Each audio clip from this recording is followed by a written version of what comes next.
Nous sommes de retour sur le plateau de TU Finance pour cette édition du 16 septembre 2025. Merci beaucoup si vous nous rejoignez à l'instant. Merci beaucoup pour votre fidélité. On continue dans notre logique, notre philosophie qui est de vous apporter des éclairages sur le contexte, sur l'environnement des marchés financiers et de leur impact sur les cours de bourse. Et pour ce faire, maintenant, on va s'intéresser au marché américain avec notre expert, notre analyste, Christophe Berthelin. Bonjour Ludovic Berthelin. Bonjour Louis.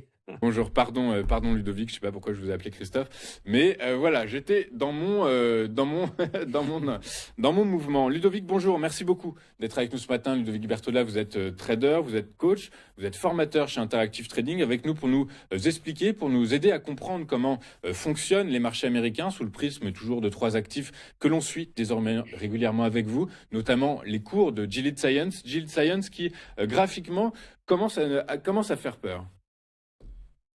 Alors oui, bon, le graphe que je vous ai envoyé hier soir, c'était même pas encore sur la clôture. Ils ont fini par clôturer en fait au-dessus, à l'intérieur de la zone des 112. Donc, ce qui veut dire que techniquement, ils n'ont pas donné le signal de baisse. Je pensais que ça se ferait, ça n'a pas été le cas.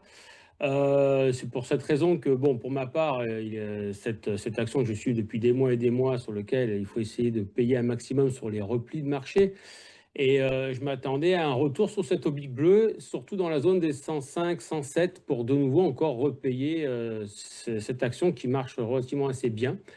Alors bon, étant donné que là, ils ont clairement clôturé, donc à l'intérieur de cette zone des 112, j'ai envie de dire, c'est même pas sûr du coup qu'on se retrouve avec cette petite descente sur la zone des 105. Mais bon, il y a quand même ce gap baissier qui a été réalisé hier. Donc bon, pour ma part, bon, je suis toujours acheteur dessus. Mais si je dois encore renforcer une position, j'attendrai le retour sur cette fameuse oblique et la zone des 105, 107, pourquoi pas pour remplir encore une fois à l'achat.